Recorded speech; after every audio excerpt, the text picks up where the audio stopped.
Good morning, everybody. Thanks very much for joining this next episode of Empowered Teams podcast. As you can see, the main title today is about epic fail, stories of bad performance and leadership, which I'm sure doesn't relate to you guys at all. All right. But it sets the context of a conversation that we were having about a week ago that talked about the aspiration of, in the gaming world, called get good, right? How do you get good? How do you get better at what you're doing? And how do you focus on daily and weekly activities as against having long-term personal development plans, as against having a yearly review? Something that makes a difference in the now to the way that you engage peer-to-peer coaching and coaching that comes from working with seniors who may have different ideas, may have different ways, but you're touching human performance and looking how to make a difference as and when it happens, and putting that in relationship of the fear of failure, of the fear of getting it wrong. I'd like to welcome Eden Smith team to this podcast, and I'd like them to introduce themselves just very quickly. My name is Toby. I'm the captain of the Sunk team, and without further ado, I don't know which way you're pointing, but last time I went first, so you actually. Yeah.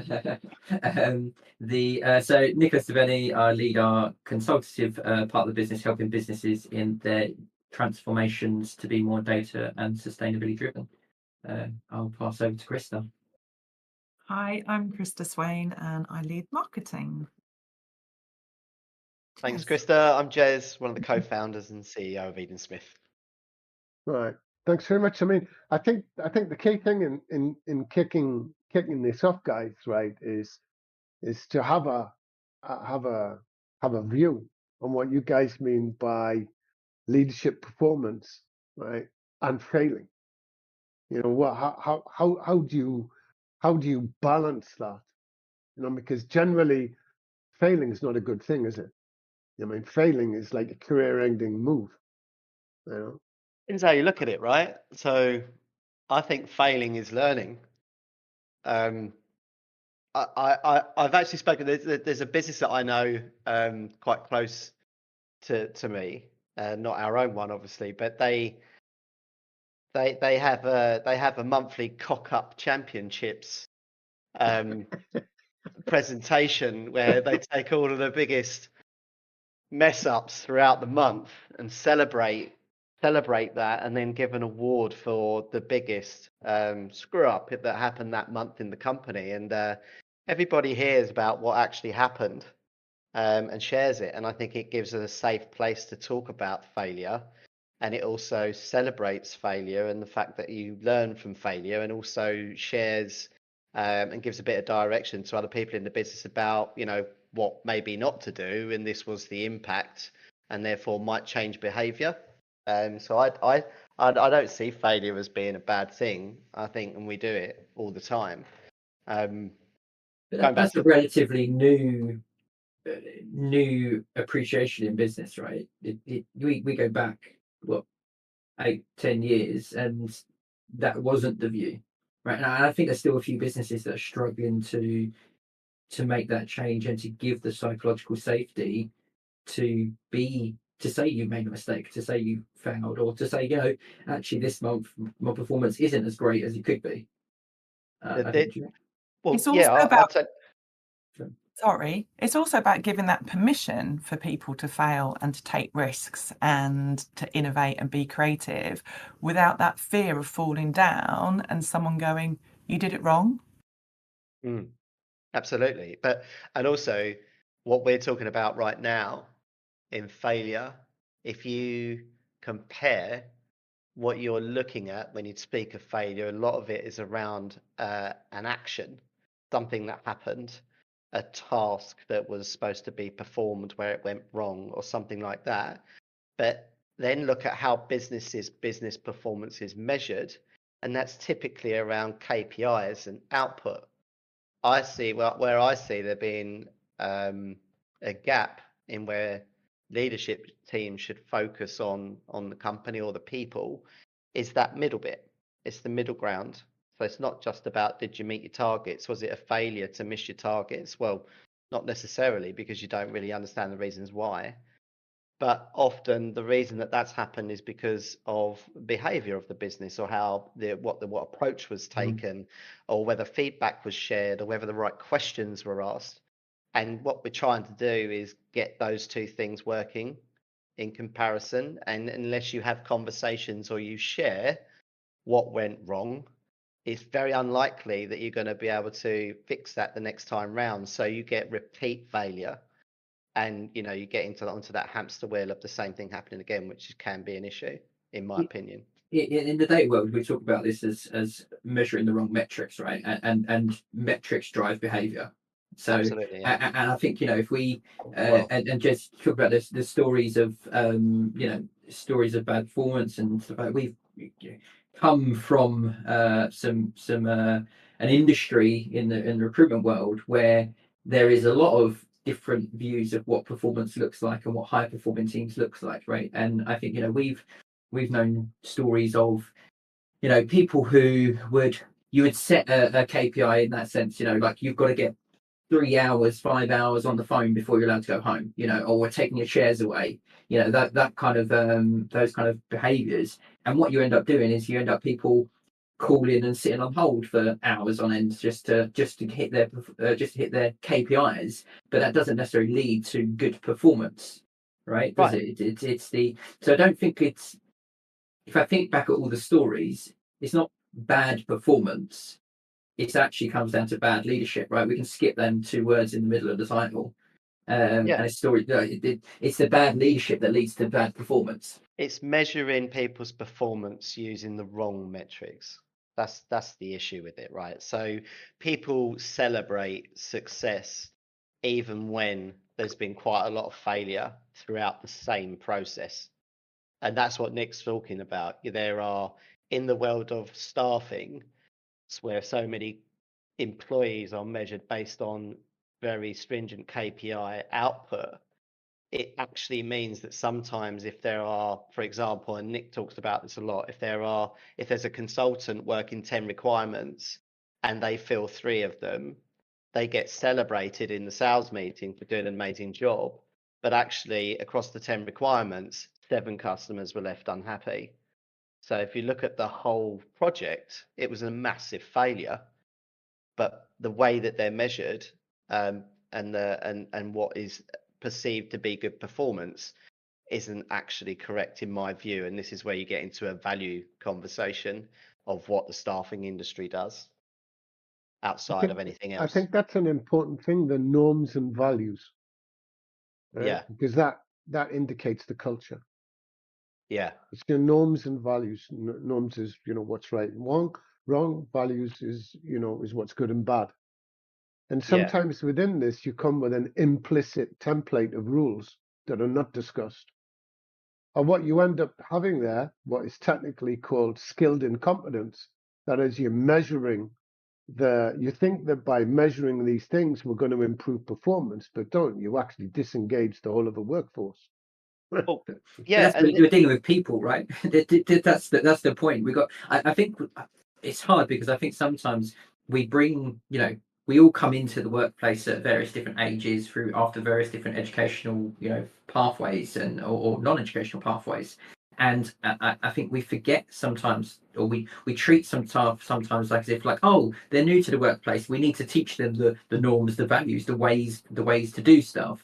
But actually, what we're teaching them is technically skills that have been working for the last 5 to 10 years, and they're a new generation coming over through with new values, with new skills, with new ideas. I know of a business who they were very a good team, and they get their jobs done very well, and they're under quite a stressful scenario, but they kind of got a telling off from their manager, and the manager came on the Zoom call, the video call, and literally said to them, right, I want everyone to put their hands on their head so I know you're not talking behind while we're having this meeting, because it's serious. and like treat them like they're back in school, you know, like everyone sit down, fingers to their lips, you know, that kind of thing. And it's when you look at stories like that you think, my God, that actually happens in business. That actually happens in these It's big even brands. worse How... than that, Nick. In American companies and some companies now, they have AI systems that measure your fingers on a keyboard. All right, that measure your eyes in contact with this, that measure everything. And for me, as a kind of coach, when looking at teams, to me that's a failure of leadership. Mm. All right, But this is the where fact that you have sorry, sorry, Eric. yeah, no, This is go. where trust comes in, isn't it? It's you can't measure those metrics and be like, you weren't doing this at this particular time. You can't speak down to people and say, I'm been here doing this for longer than you, I'm superior to you, I know everything. As Nick said, it's a changing, evolving landscape. And we need that collaboration. We need to be able to listen to new ideas. And that's true leadership, is being able to scaffold someone and support them on their learning journey, but also make sure that you are learning from them as well. It's not top down. No, No, absolutely but right. the permission begins top down. Mm. The Isn't this, permission. doesn't this go back to that again, that providing a framework or the governance in which people have enough freedom to operate Yeah. and be creative and be able to do stuff without constantly having to go through an advisory board to have a decision made. Right, that's where all this stuff, I think, goes wrong. And I'm not saying that it works up to a certain size, but then you start having to maybe look at the processes a bit more and things like that I in a think it can business. work beyond that size, right? Beyond a certain size. But I think where I disagree, and maybe this is coming from the technology world and and transformation programs, I do believe there has to be some level of governance and testing and feedback loop to make progress. So, I think there has to be fail safes in place. There has to be gates that you need to pass before you can get to the next level. That doesn't mean that gate is opened by the top person in the organization or by a senior leadership. I believe those gates could be, delegated to other levels. Absolutely. But those governance controls have to be in place regardless. You can have all the trust in the world with someone. No, but if you take it around the other way and you make the team responsible for the creations of the governance roles, that means then instead of top down, you actually get this ownership. Because really, Gallup tells us that across the world, the employees are not engaged. Yeah. And the biggest obstacle in being engaged is their bosses. Mm-hmm. In the level of hate that they have for their bosses is visceral and it's measured, right? I think one Toby, of the we've thing, gone. the thing that's missing is exactly what you just described, which is engaging them as human beings, right? With honesty and transparency. And I think it comes back to the root cause, I think, of failure is fear. It's fear being senior management about not achieving your targets. So you revert back to caveman style of management. Yeah. Or slave gallery approach to, you guys will do this, because I need my bonus next month. Or you have fear of the employees will not do something that moves the business forward that may be new, because fear of getting it wrong, the punishment is so bad or the consequences are so bad that they wait to be told. Now, just one example of that is in the video game simulations that we deploy, that we work together on. One of the consistent features that we find between teams is the person that's sitting in the video game at the bottom of the stairs waiting. And you ask them, well, what are you waiting for? Well, I'm waiting to be told what to do. And shocking. They're part of a team and they're waiting. And so there's that sense of what you just described of the person grows in an area where there's safety, but there's pressure, because you can't have no pressure. And then they can start to do something in listening to you guys talk, then you help them make that jump across the fear barrier, right? But I think coming back to your point before, Nick, that's quite new. There Yeah, are as I said, many organizations that, sorry, go on. as I said, I hope that maybe I'm getting to that age now where I'm a little bit more longer toothed, but I don't feel that my journey has been that long ago. And there's stories of where I was told that was the way to manage, right? That and don't get me wrong, the other businesses I've been in went through loads of leadership training. We took a slightly different approach, but there were times where you started work at this time, and if you weren't ready to start work at that time, I'm going to make you start work at that time. I actually haven't apologized to the guy, and maybe I should reach out to him in like an AA style meeting. I don't know, but there's one guy, and he's only young, and he's still eating his breakfast at 8:31. I just picked up the whole thing and put the whole bowl in the bin. Milk, cereal in a black bag in a bin, right? And it was just like, I've told you many times before, we've had this discussion. This is the time you start work. You don't have your breakfast at that time. You start work at that time. But now looking back, I think, oh my God, what a stupid thing to do. What a monster. Tyrant, Nick. Yeah, I know. I'm no one actually, gets it now. I'm actually interested in Krista's point of view, because I think in Krista's role, it comes with it comes with the requirement of a different viewpoint and focus. And you're very outbound, right? Yeah. We think in Krista's role as marketing director, what you're doing is you're representing the business from an external perspective, or pushing out external messages all the time. What would you define as failure? And how do you, when you see something going wrong, because the impact actually is from what I would call a global position.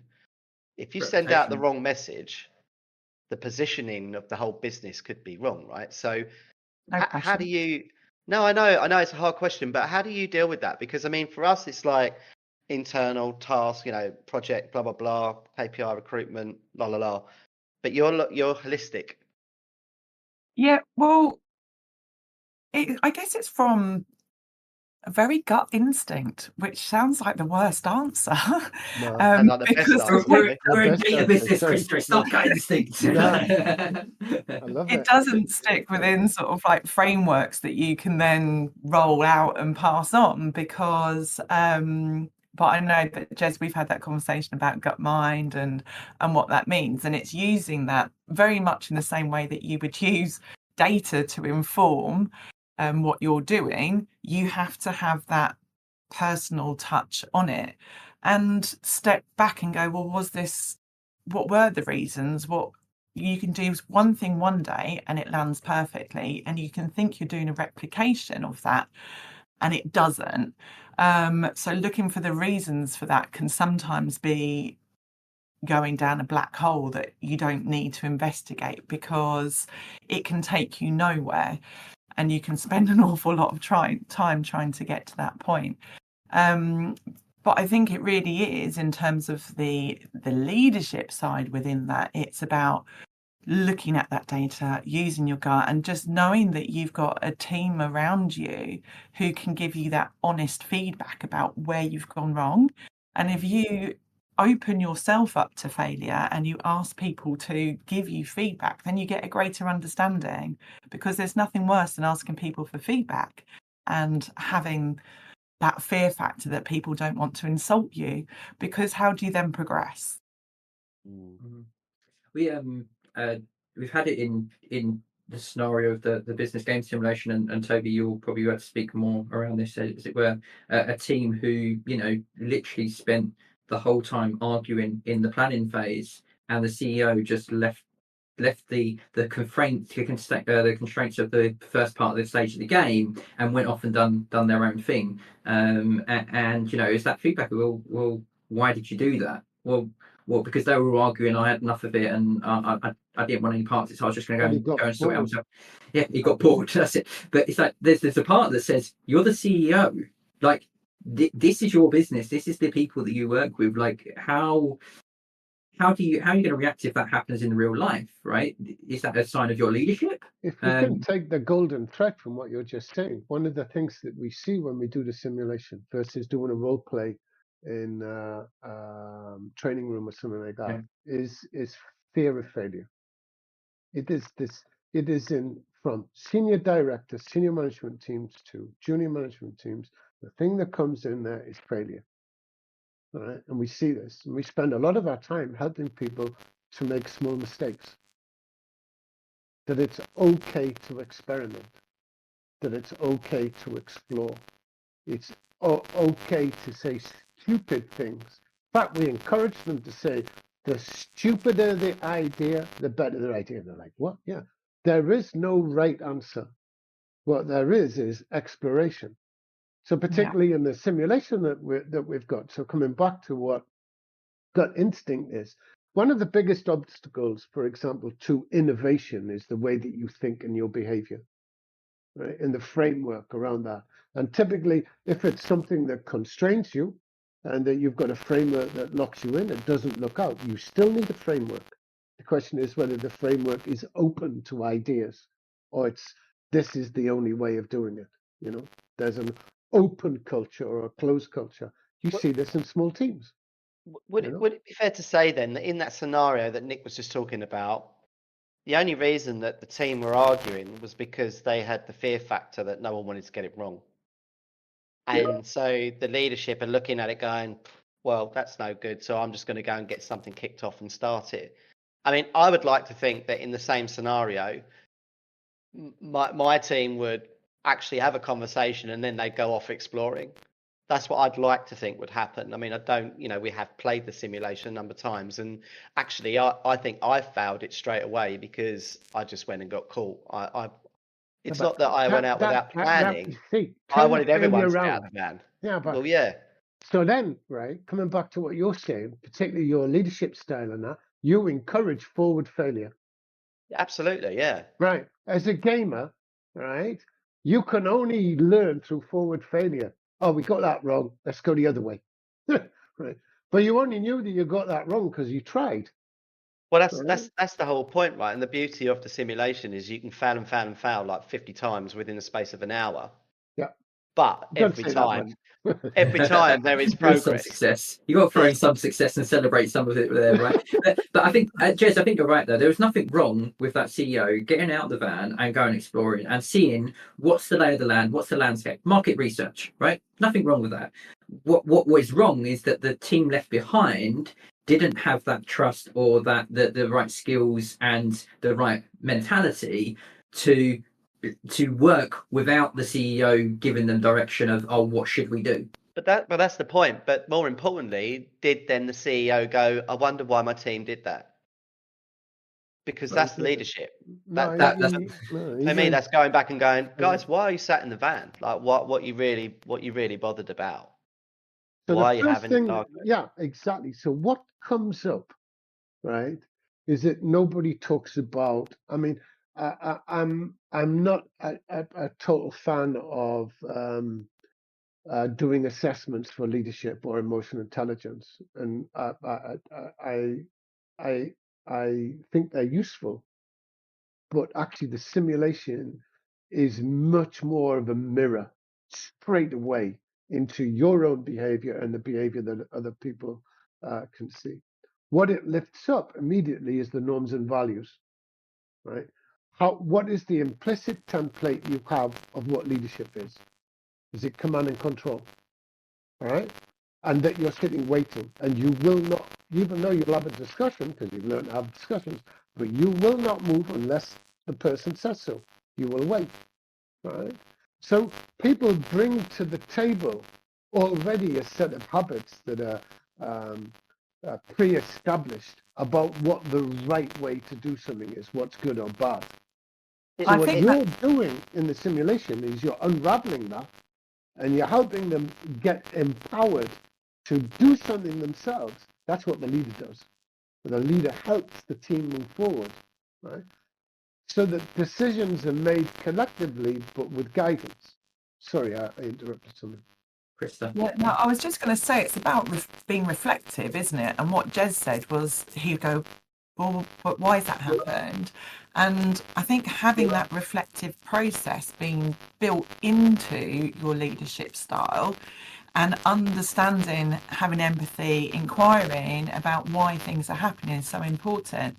And I think that's why it's so nice within this simulation, is because you have that opportunity where you're out of your immediacy, you're out of your familiar workplace, but you're being thrown into a workplace simulation. And you've got the coach there to kind of go, did you realise you did that? Why did that happen? And I think that trains us to be much more reflective. I mean, I worked in education for about 16 years. And the whole pedagogy of education is about being a reflective practitioner. And I think I've brought that into the commercial world as well. And I think that's such an important thing. And it almost carries on from the question Jez asked me on about how do you improve? Absolutely. I think there's a thing in what you said because you used the word empathy, right? So immediately we then into emotional intelligence. Well, one of the things that you see in leadership styles that makes people frightened is irritation and anger that comes from the mood that leaders carry into a room, right? And that irritation and mood, implicitly, because it's not necessarily explicit, just somebody says, "Ooh, we need to get out of Dodge here."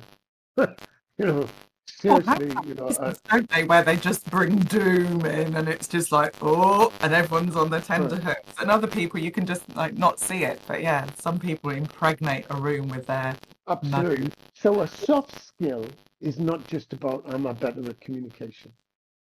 A soft skill is about emotional self-regulation, which means you have to have self-awareness, which means you have to be able to reflect. You see the trace point comes there.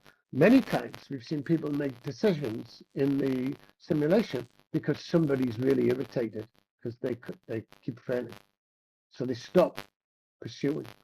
And that irritation, it's like, I don't know, daddy or mummy's irritated today, so we mustn't upset them. We mustn't confront them the fact that they're doing this. Well, actually, it's a great opportunity because we've seen people who are having difficulty with the door code in the simulation, for example, where they demand that the whole team and everybody's quiet while they do the door code. What? I mean, and this team of people are high top business consultants.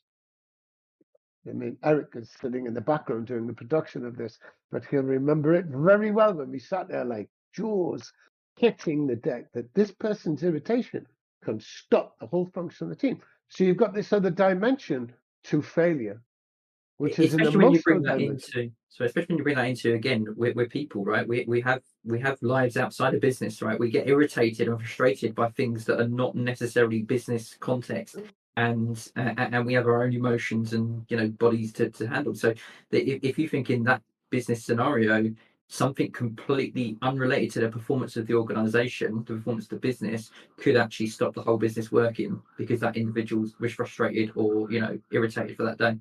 Fair to say though that the simulation, which what I like about it is it pulls out your other profiles. So we all have a work style and a personal style. There's no doubt about that, right? We definitely shift or we change elements of our profiles when we go into work mode. So when you go into the simulation, that's typically what is going on. The interesting part about it is it's actually probably mixing the two quite a lot because it's in a simulation and it's like a game. You're probably in your personal profile, but then you get challenged with certain tasks, which then get you here. And then, of course, you've got your team around you as well. So you're trying to apply the work profile, but you're playing a game, and then people get irritated in your behavior and the way that you react. Because I can imagine that there would be people that would get very frustrated, and in the scenario that Toby was talking about a second ago, where someone's asking someone to be really quiet, it's kind of like being in a boardroom and everyone's talking, you're trying to get your point across. And it's like, can everyone just be quiet? Like, it happens a lot, when you got these big meetings and stuff like that.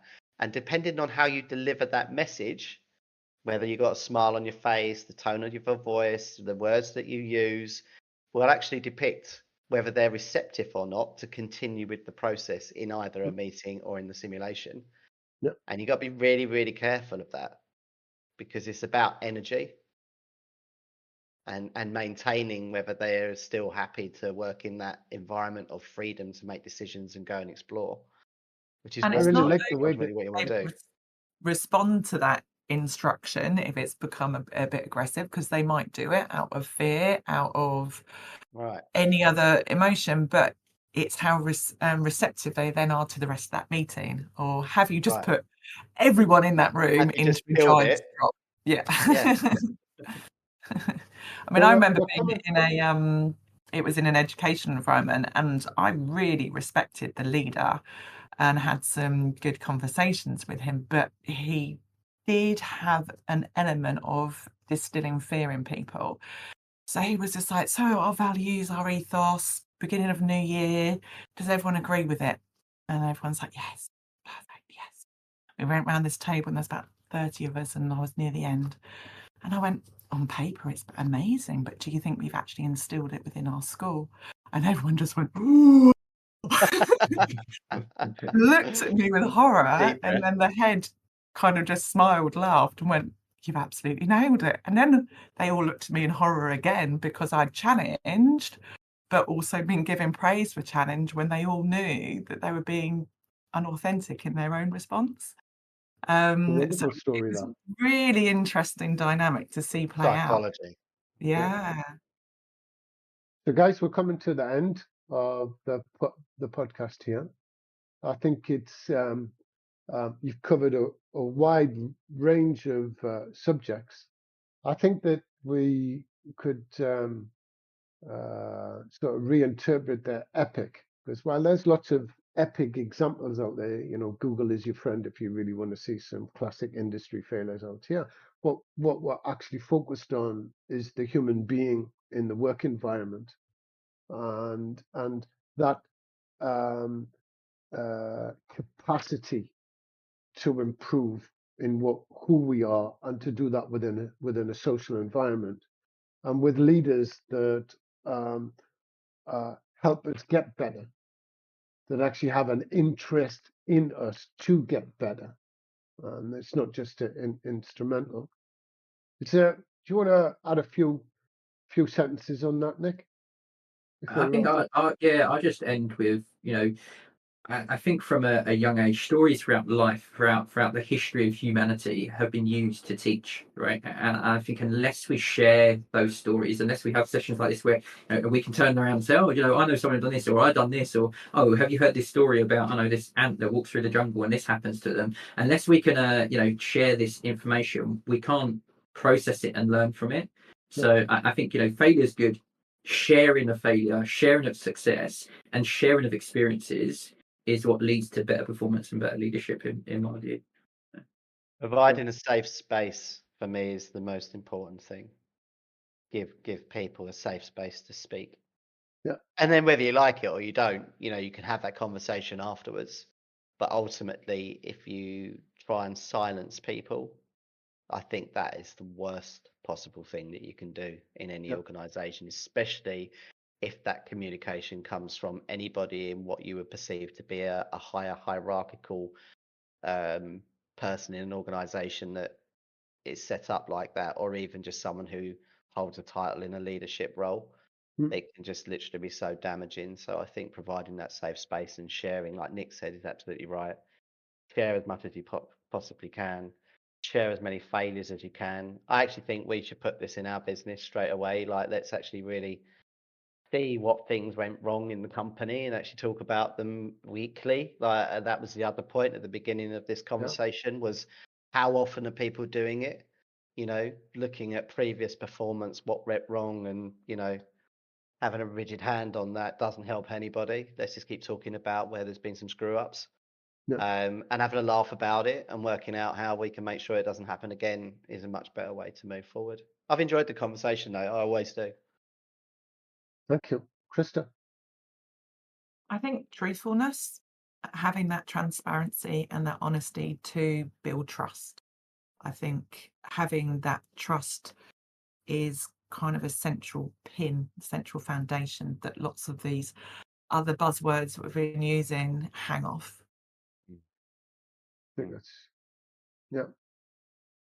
Well, listen, Nick, Chris, Jess, thank you very much for this episode of the Empowered Teams podcast. To everybody out there, if you like it, then please press like and please subscribe. And to everybody, we'll see you on the next one. Cheers, guys. Thanks Thank you, Toby. everyone. Have a good week. Great.